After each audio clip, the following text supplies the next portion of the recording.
Alright, you guys, and welcome back to another video slash a brand new episode.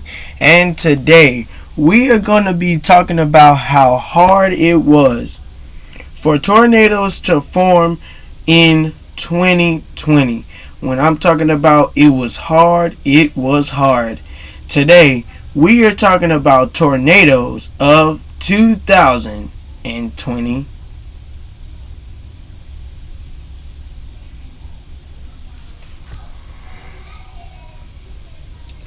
This page documents the not able tornadoes and tornado outbreaks worldwide in 2020. Strong and destructive tornadoes from most frequently in the United States, Argentina, Brazil, Bangladesh, and eastern India, but can occur almost anywhere under the right conditions. Tornadoes also develop unceasingly in southern Canada during the northern hemisphere's summer and somewhat regularly at other times of the year across Europe, Asia, Argentina, Australia, New Zealand. Tornadic events are often accompanied by other forms of severe weather, including strong thunderstorms and hail. Strong wind, and hail. There were 1,243 permanently foul reported tornadoes in 2020 in the United States in 2020 and 1,086 confirmed tornadoes in the United States in 2020. Worldwide, at least 93 tornadoes related deaths were confirmed, with 78 in the United States, 8 in Vernon, 2 each in Canada, Indonesia, and Mexico, and 1 in South Africa. It was the deadliest year of tornadoes in the United States since 2011. Despite this, it ended up being the least active year in terms of the number of confirmed tornadoes since 2016, mostly due to six of the final 8 months beginning significantly below average. Clockwise from top. A destructive EF3 tornado in Nashville, Tennessee on March 3rd damaged vehicles following the EF4 in Crockville tornado on March 3rd. The tornado scar caused by a 2.25 mile wide EF4 on April 12th. EF4 damage to a house near Sandy Hook, Mississippi from a tornado on April 19th. EF4 damage to a house near Ashby, Minnesota following a tornado on July 8th. Time span was from January 3rd to December 30th. Maximum EF4 Crockville, Tennessee.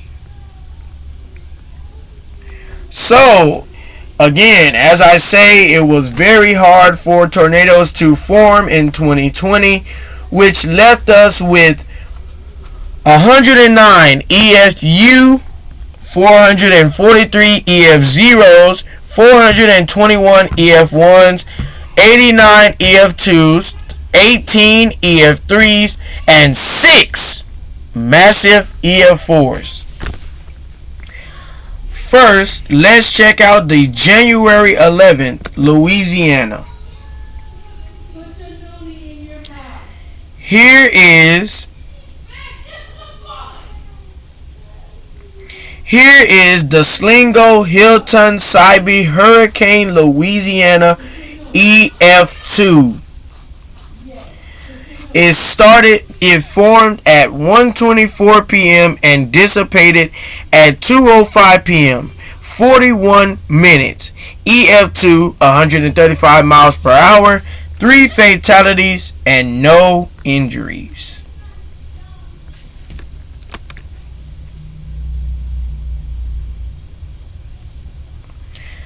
Next, let's talk about the March 3rd Tennessee outbreak. Here is the 2020 Nashville tornado outbreak. Here is the 2020 Nashville tornado outbreak. The date was from March 2nd to March 3rd, lasting 10 hours and 38 minutes, which caused 15 tornadoes, and all maximum was EF4 rated damage. Highest wind speeds was 175 miles per hour, which was Crockville, Tennessee, EF4. 25 fatalities and 309 injuries.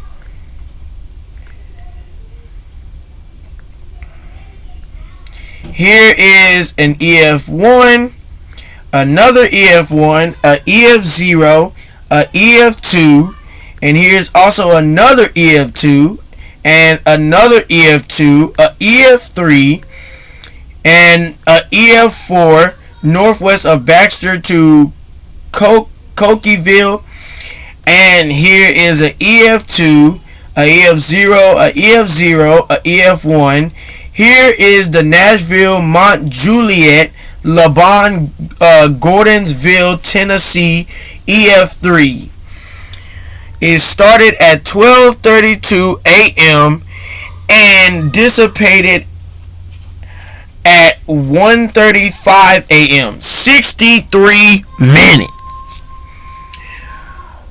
Highest wind speeds was 165 miles per hour. 5 fatalities, 220 injuries.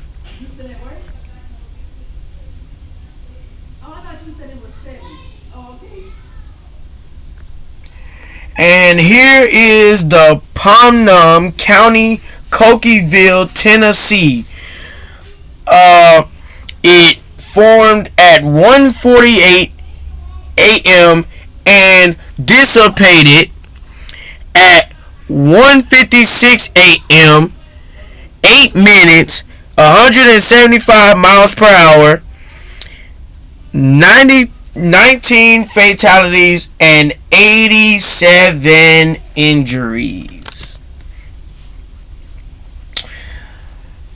Well, let's check on the April 12th, Mississippi. Want to go over there. Here is where things started to get bad. Here is the Monroe, Louisiana, EF3. So Monroe, Louisiana gets tornadoes? Not moving out there. Well, never noticed that until now. But here is the Monroe, Louisiana, EF3. It touched down at 11:36 a.m. and dissipated at 11:45 a.m., which is 9 minutes. It was 140 miles per hour and no injuries. Next is the Hope, Stunville, Bassonfield, Mississippi, EF4 that touched down. It started at 3:39 p.m. and dissipated at 4:06, which was 27 minutes. Highest wind speeds was 170 miles per hour. 4 fatalities and 3 injuries. I was here for this tornado, which was the Bassfield, Summary, Sosa, Mosa, Pakuha, Mississippi, EF4 that touched down April 12th at 4:12 p.m. and dissipated at 5:28 p.m., which was an hour and 16 minutes. It was 190 miles per hour, which that should have gotten a EF5 rating. They are treating the EF5s badly. This is 190 miles per hour, and once again, they are treating the EF5 badly. The EF5 tornadoes haven't got back in the picture, and they probably will never get back in the picture. The last time we have saw an EF5 tornado was way in 2013, and probably the last massive EF4 we heard of was in 2016 that touched down in Dodge City, Kansas. Here is the Here is the Topeka Oakville Carson Rose Hill Mississippi EF3 that it touched down at 4:36 p.m. and dissipated at 6:07 p.m., which is an hour and 31 minutes. Miles per hour, 150 miles per hour, 2 injuries. Here is the Fashion Sunmac Georgia EF2 that touched down at 8:45 p.m. and ended at 8:55 p.m., which was 10 minutes, 8 fatalities, and 24 injuries. Here is the Fort Oglethorpe, Georgia Calagoha Ottawa, Tennessee EF3 that touched down at 11:15 p.m. and dissipated at 11:33 p.m., which was 18 minutes, which is 2 fatalities and 18 injuries. Next is the Retreat Seneca Clemson, South Carolina EF3 that touched down at 3:21 a.m. and dissipated at 3:36 a.m., which was 15 minutes, 1 fatality, and 5 injuries. Here is the Eastdale Sakata Nixville Fujika, South Carolina EF4 that touched down at 6:10 a.m. and dissipated at 6:37 a.m., which was 27 minutes, 5 fatalities, and 66 injuries. Also, all these tornadoes cause flooding as well, and more. Wow. Wasn't that something? Let's go down and check out the April 19th Alabama outbreak.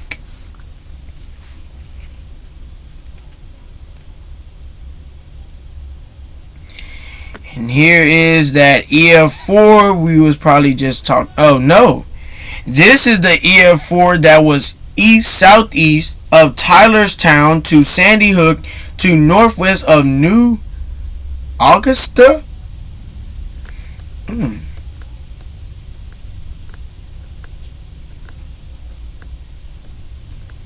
here's also that EF2 that was east of Hatchetown to northwest of Lockeysburg. So many things happened in 2020. COVID, tornadoes, hurricanes, and even the hurricanes were able to get Category 5 status. So I wonder, why did tornadoes not get the same?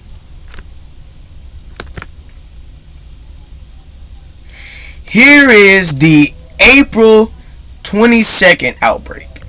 Here is the Olaska Seven Oak, Texas EF3 that touched down at 5:35 p.m. and dissipated at 6:15 p.m., which is 40 minutes, 140 miles per hour, 3 fatalities, and 33 injuries.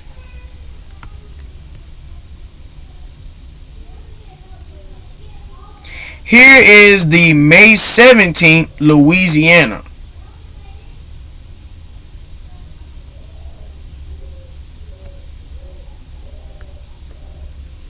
There's an EF3.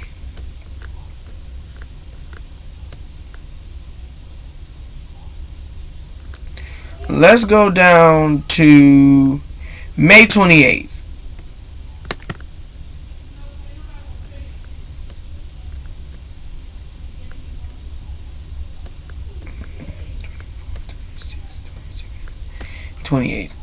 So here is the 28th event. There were a lot of EFUs and one EF0.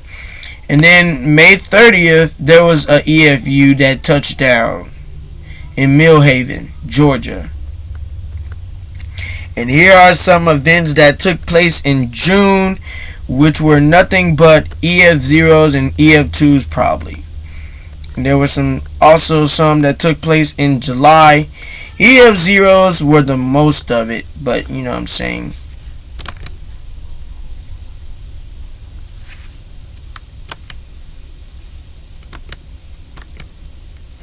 Okay, let's take a look at the August 4th North Carolina outbreak. That was also an outbreak as well. But you know, you will never find nothing until you find it. And this is what happened. Caused a Category 1 hurricane in 2020.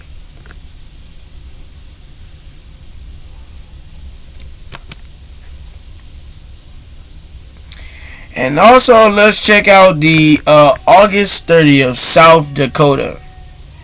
I think this tornado caused another hurricane as well. Oh no, it's the August events. There also was some tornadoes that touched down in September due to some tornadoes.